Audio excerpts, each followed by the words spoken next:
Welcome to Oxford News This Week. I'm Elgin Nichols. And I'm Julie Hogan, filling in for Terry Stiles. What unexpected dangers lurk at the Oxford Township meetings? And how did one civic-minded and giving person save taxpayers? Stay tuned, learn more about these stories and others. The Oxford News begins right now.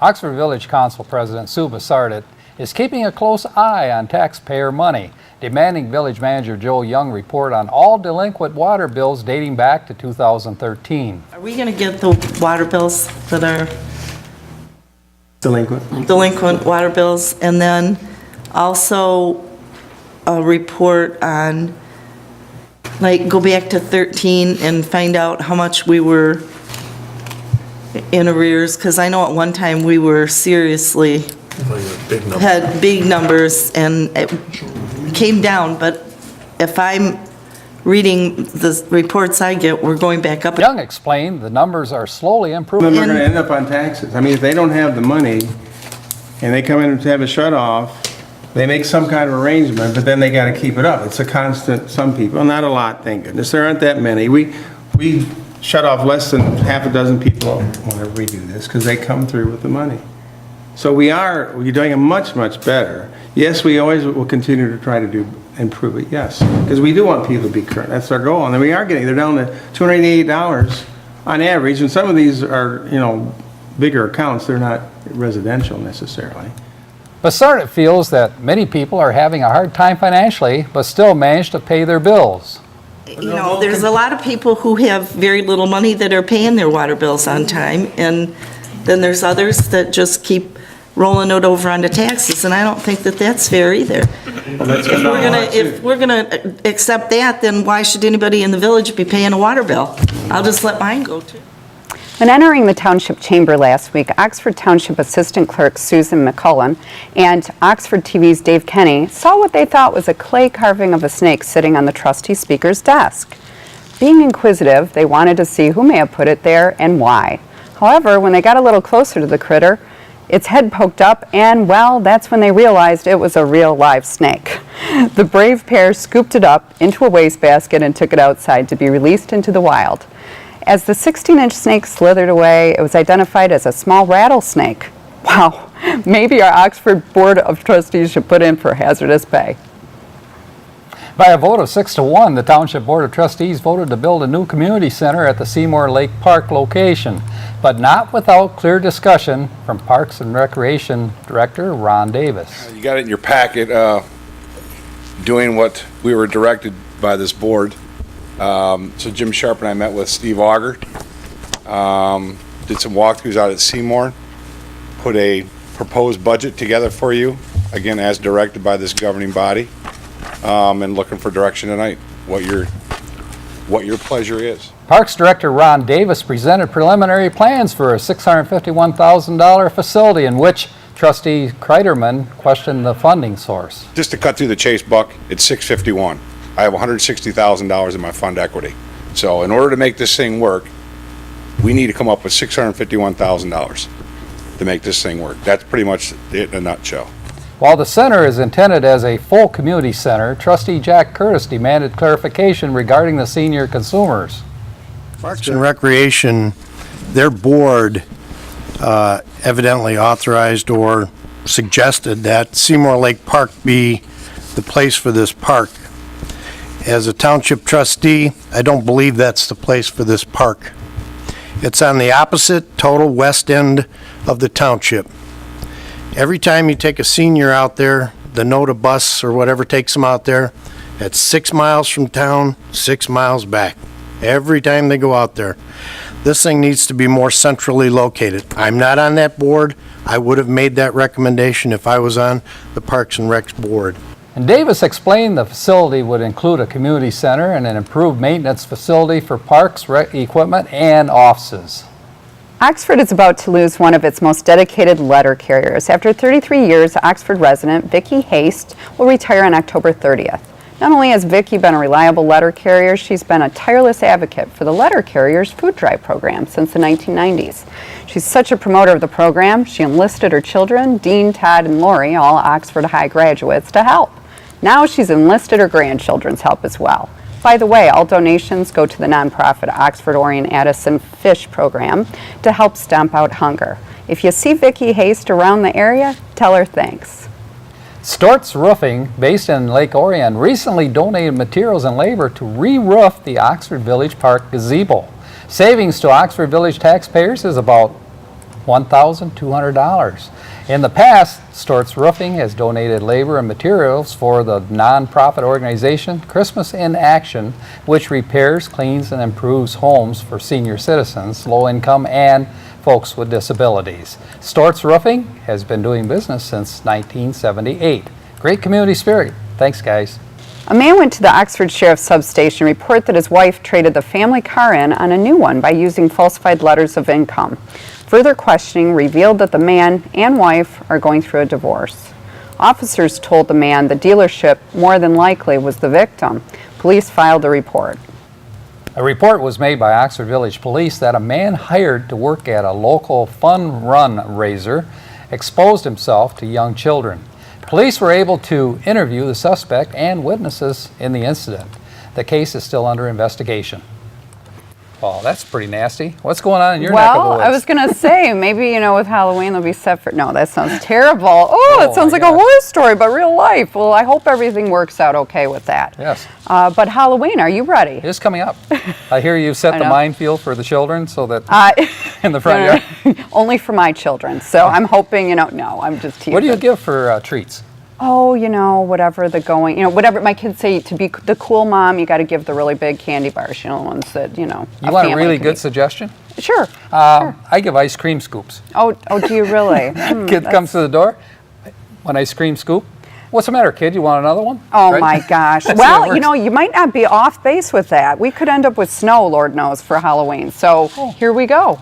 Maybe ice cream's not a bad idea. It's usually snow, rain, or sleet. We should probably check with the mail people. Oh my mailmen. gosh. But this is true. They would know better than anyone. So, oh my gosh. Well, that's it for the Oxford News this week. If you want to learn more about these stories and others, stop by your local store and pick up a copy of the Oxford Leader newspaper. Or better yet, catch us right here on OCTV Charter Channel 191 or AT&T Channel 99. And coming up next on OCTV, catch Oxford Sports with Jamie Hughes and John Ochen's Oxford School News. And don't forget Dave Kinney with Auto Talk and Science in the News. I'm Julie Hogan, and this is Oxford News This Week, where we bring your news closer to home. And I'm Elgin Nichols. Remember, always be kind to your friends and neighbors. And thanks for watching. Halloween is right around the corner. Please remember to stay safe, and Oxford Village and Oxford Township recommend trick-or-treating times for the little ghouls and goblins of 6 and 7:30 p.m. Welcome to Science in the News. I'm Dave Kenny, and these stories are taken from the publication New Scientist. In our first story, as well as carrying genetic instructions, it turns out DNA makes a handy weapon too. As a last-ditch defense against invading microbes, immune cells spew out sticky nets of their DNA. DNA is so physically packed that when you uncoil it, you get a huge net, says Donald Shepard at McGill University in Montreal. It's like one of those cans of exploding snakes, only 1,000 times more dramatic. Normally, immune cells called neutrophils kill microbes by gobbling them up or releasing toxic chemicals. But when all else fails, they disgorge complex nets of their DNA studded with antimicrobial compounds. These nets can span small blood vessels, ensnaring and killing bacteria. When bacteria are flowing through the blood, there's no chance that a neutrophil can catch them, says Paul Koobs of the University of Calgary in Canada. But these nets can entangle them. This defense mechanism was only recently discovered, and now Shepard's team has shown that neutrophils use this kamikaze tactic against Aspergillus fungal infections in the lungs. The fungus, which usually infects people with weakened lungs or immune system, is a stationary target but too big for a neutrophil to ingest, so the immune cells use their nets to deliver a concentrated dose of toxins. But one virulent strain of Aspergillus seems to evade destruction. Work in mice suggests that this strain has acquired a sugary coating that repels the net, so Shepard's team is developing drugs against the coating. The neutrophil nets have a downside, though. They may trap any cancerous cells circulating in the bloodstream, helping them spread to nearby tissues and seeding the growth of secondary tumors. It's a double-edged sword, says Lorenzo Ferri, also at McGill University. He has shown that when mice with a version of lung cancer are given drugs that dissolve the nets, they develop fewer secondary tumors, which is a good thing. And on the space front, could humans live on the moon? Well, the European and Russian space agencies are planning a trip to find out. The European Space Agency has announced it will contribute a drill and other instruments to Roscosmos Luna 27 lander, an uncrewed craft scheduled to touch down on the moon in 2020. The probe will search for water and other materials that could eventually support a settlement. Russia's return to the moon, following the end of the Soviet exploration in the 1970s, has been in the works since the late 1990s, but partnerships with China, Japan, and India have fallen through. Now Russia has backing from Europe. The new head of ESA, John Dietrich Werner, has called for a collaboration to make a settlement on the moon modeled after the International Space Station. If this first mission is a success, it could be followed by lunar rovers and a mission to bring samples of moon rock back to Earth. And on the dental front, lost a tooth? Well, soon your dentist could print you another, and it'll help keep your mouth clean too. Getting fitted for a false tooth or other dental treatment tends to involve a mouthful of foul-tasting gunk and plaster casts. But now dentists are moving to high-tech digital scanning and 3D printing. That switch opens the door to more advanced materials that could improve your oral hygiene. Andreas Herman of the University of Groningen in the Netherlands and his colleagues have developed an antimicrobial plastic allowing them to 3D print teeth that also kill bacteria. It's an important issue, says the team, because bacterial damage to existing implants costs patients millions of dollars in the U.S. alone. The team embedded antimicrobial quaternary ammonium salts inside existing dental resin polymers. These salts are positively charged and so disrupt the negatively charged bacterial membranes, causing them to burst and die. The material can kill bacteria on contact, but on the other hand, it's not harmful to human cells, says Herman.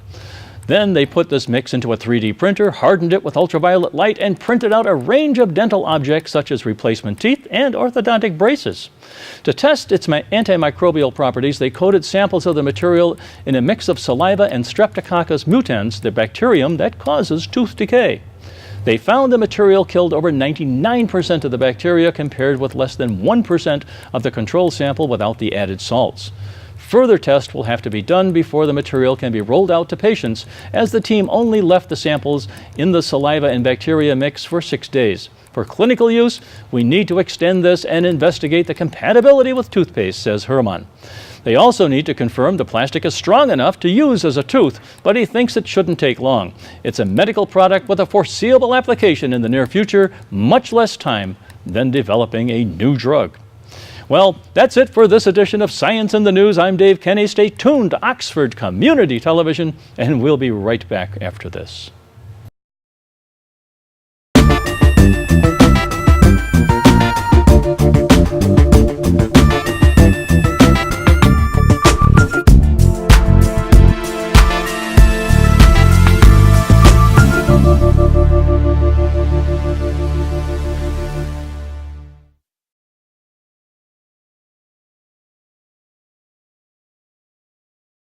I'm John Ochins, and welcome to the Oxford Wildcats School Update.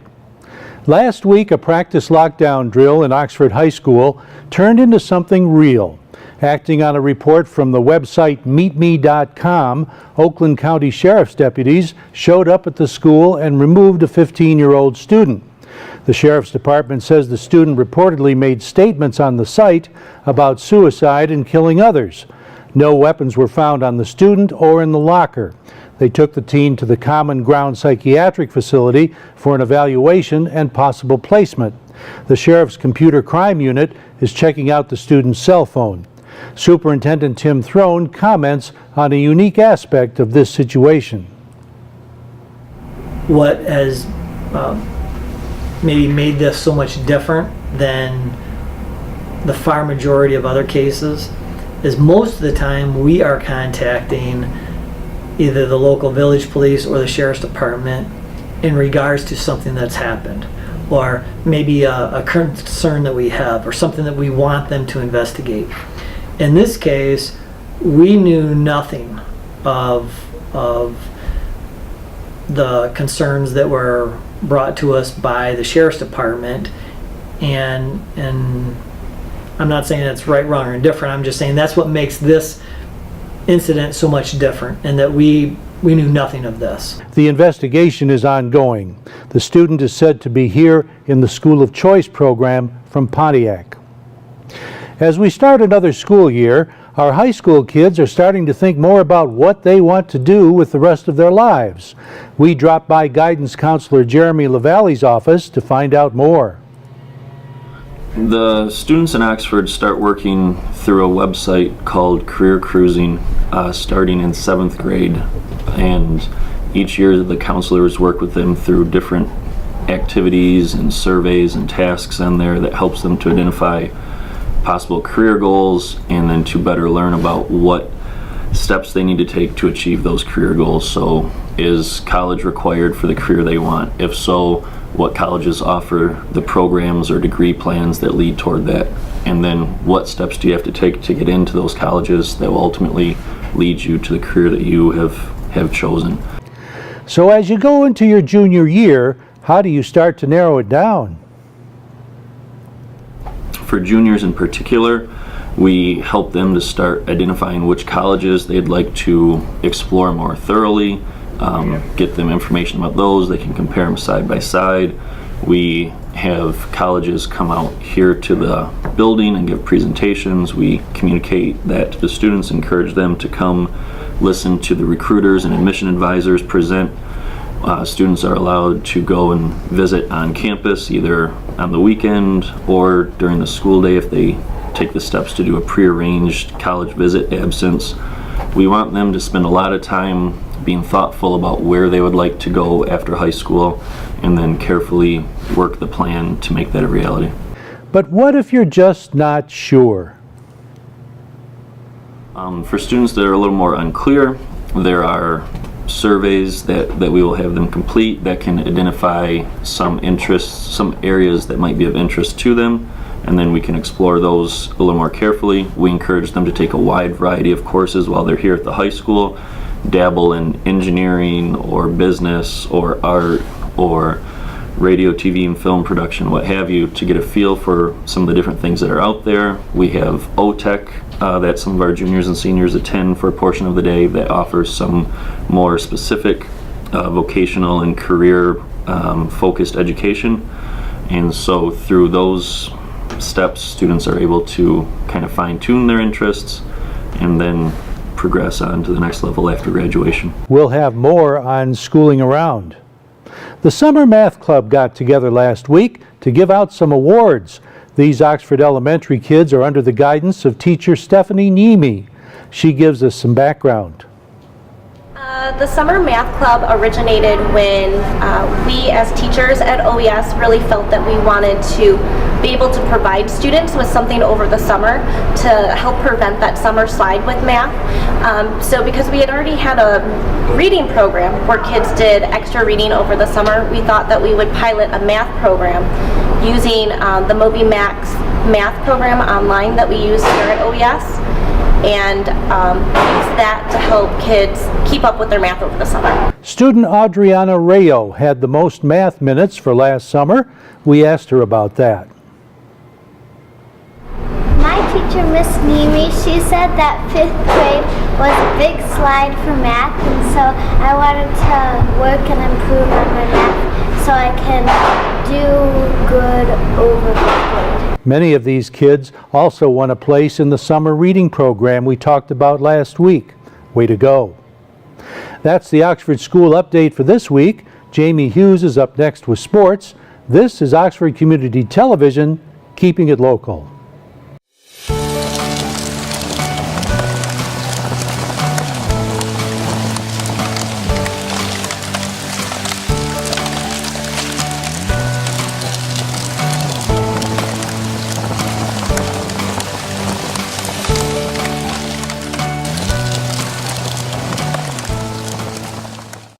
Back with you on Oxford News this week. Time for Oxford Sports. And yes, a few weeks and a few changes, and Oxford seems to be capitalizing. The Oxford Wildcats continued to improve their play last week, stopping Bloomfield Hills 28-14 on a blustery Friday night. It's the best John Vicenda you're going to get from me. The win improved the Wildcats' record to 3-5. They will host North Farmington coming up on Friday in the final game of the season. The game is an OAA crossover match between the red and the white OAA teams, but it's what's more important that happened during the second half of the season were the development of the players, including sophomore quarterback Parker Fleming, junior running back Drake Berry, who are expected to contribute to the team's success in the coming seasons ahead. Kind of what Bud Rowley does. He grows his team. Against the Blackhawks on Friday, Berry had a solid game running, collecting 126 yards on 13 carries. It included a 48-yard touchdown run in the first quarter. He was also one of the best defensive players of the evening. Congratulations to the Oxford Wildcats in getting back part of their season. Jumping out there to the soccer field, the Wildcat Booters prepared themselves for district play after two ties. One win last week. The boys kicked the week off with a 0-0 tie against Royal Oak for a rescheduled matchup. Oxford came close to scoring in the first half on numerous shots, but were unable to do so. Senior captain and keeper Connor Bandel did not make the save in the first half. Oxford ended their season in the OAA White, finishing in the top three of 5-1-6. On Thursday, the boys hosted the Fenton Tigers in a non-league matchup for their regular season home game, which was senior night. Senior captains Devin DeLong, Greg Knox, Connor Bandel, along with fellow seniors Trevor Dean, Nathan Sharp, Chris Lint, were honored during the game. The Booters ended up the regular season with a final record of 10-2-8. Lake Orion is up next. We'll have the results, say it with me, on next week's broadcast. The Lady Wildcat swimmers were outswam by Ferndale 85-100. That match took place on October 14th. A dual meet. Oxford will host the OAA Blue Division League meet coming up in November. The girls will travel to Troy Athens on the 28th of October. Again, we'll keep you updated with what's going on in the swim and dive program in Oxford. The Oxford High School equestrian team earned third place at the Michigan Interscholastic Horsemanship Association State Championship. The Wildcats competed at the Midland County Fairgrounds Thursday through Sunday, earning 248 points. They were beat by the champions Grand Haven at 366, and reserve champion Howell had 345. In the B division, equestrian teams compete based on size, with B division teams having between 6 and 10 riders. Shepard said the competition was tough and the day was long, as the riders competed in everything from fitting and showing to barrel racing to jumping, pretty much everything under the blanket. Traverse City, St. Francis, Midland, Gull, Lake, Whitmore, Lake, Monroe, Zeeland, West, and Alma all took part in the contest. Oxford's High Point riders were freshman Hannah Boudet, a 90 points, sophomore Jessica Garrett, who earned 47. Special mention here, I want to say hi to the Avondale Lady volleyball team, as I was out at the cider mill, Yates Cider Mill, the other day and caught them out on the trail. They were all having a great time, and I did ask them if they played Oxford. Well, they did, and Oxford capitalized on that. Hey, if you have a young person in the Oxford athletic system, check out their website. Their website is always there at your fingertips. It's oxfordathletics.org. You'll find out the schedules, upcoming events, and things going on in the Oxford athletic system. Again, that's all one word, oxfordathletics.org. While you're on the web, check our website out. We're at occtv.org. You can hit the Programs tab or YouTube tab, and you can catch most of our programs on your computer, iPad, or iPhone, wherever you choose to watch. I urge you to stay tuned on the weekends. 1 to 6, we air our sporting broadcasts and school broadcasts between those hours on Saturday and Sunday. It's going to wrap it in sports. Have yourself a good one until we do it again. Take care of yourselves. Take care of the others around you. We'll see you next week, everybody. Halloween is right around the corner. Please remember to stay safe, and Oxford Village and Oxford Township recommend trick-or-treating times for the little ghouls and goblins of 6 and 7:30 p.m. Welcome to this edition of Auto Talk. I'm Dave Kenny, and these stories are taken from the publication Automotive News. In our first story, UAW represented workers at Fiat Chrysler Automobiles approved a new 4-year agreement with the car maker after negotiators revived a rejected earlier deal that failed to provide a pathway for entry-level Tier 2 workers to achieve full pay. The final count was 77% in favor, the union said in a statement following 2 days of voting. Production workers approved it with 77% of the vote, while skilled trades gave it 72%, and the salaried bargaining unit voted 87%. The new contract eliminates the divisive Tier 2 wage by providing entry-level workers with an 8-year ladder of predetermined annual raises until they reach full wages of $30 an hour. With the FCA contract done, the UAW can now move on to either Ford Motor Company or General Motors to bargain contracts that are expected to be very similar to the FCA deal, said Christian Jecic, I hope, director of the Labor and Industry Group at the Center for Automotive Research in Ann Arbor, Michigan. The revised agreement also raised the contract signing bonus for Tier 1 workers by $1,000 to $4,000 from $3,000, while leaving the signing bonus for entry-level workers at $3,000. The union also scrapped plans for a health care co-op that workers thought might raise their out-of-pocket costs from one of the richest plans in industrial America. Instead, health care will continue to be paid by FCA, with workers contributing just 6% of the cost versus about 30% for FCA salaried workers. And over at GM, it's a key question facing automakers as cars evolve into autonomous computers on wheels. How to recruit young software developers? The answer usually starts and ends with Silicon Valley. So it might have come as a surprise to Wall Street analysts this month when, instead of citing that epicenter of technology, General Motors global product chief Mark Reuss name-checked an institution nearly 3,000 miles away, the University of Waterloo near Toronto. Waterloo has a highly rated software engineering program and happens to be located near GM's Canadian engineering hub. The school is rapidly becoming a great pipeline for us of young, creative, and talented people eager to join this company, Reuss said at GM's annual investor conference. The Waterloo Connection highlights an approach to recruiting young tech talent that diverges from GM's rivals. At a time when Ford Motor Company and most other major automakers are rushing to establish beachheads in Silicon Valley or fortify existing ones, GM CEO Mary Barra says she's in no hurry to expand GM's modest presence there. Partnering to access technology is a more efficient model than stationing engineers in California, says GM spokesman Dan Flores. And on the technology front, after years of incubation in the laboratory, supercapacitors are finally emerging as a mass-market alternative to conventional batteries to power stop-start systems. Supercapacitors are energy storage devices that, unlike batteries, provide short but very high energy bursts of power, ideal for restarting an engine when the motorist lifts her or his foot off the brake. This month, General Motors is rolling out the 2016 model year Cadillac ATS and CTS sedans equipped with stop-start systems featuring supercapacitors mounted in the trunk near the starter battery. The supercapacitor can deliver its current very, very quickly, says Chuck Cook, a sales applications engineer for Maxwell, the supplier. A supercapacitor can restart an engine within 400 milliseconds or so. That's twice as fast as a conventional system. That's an advantage because the driver won't perceive any hesitation during restart, Cook said. Batteries, in contrast, typically store more energy but discharge it more slowly. The supercapacitors weigh only a pound or two and are durable enough to provide a decade of usage, but a pair costs about $35 to $40, and that's a bit more than lead-acid batteries. By 2020, roughly 35% of vehicles sold in North America will have stop-start systems, up from 10% this year, predicts analyst Dave Alexander of Navigant Consulting, a Chicago research firm.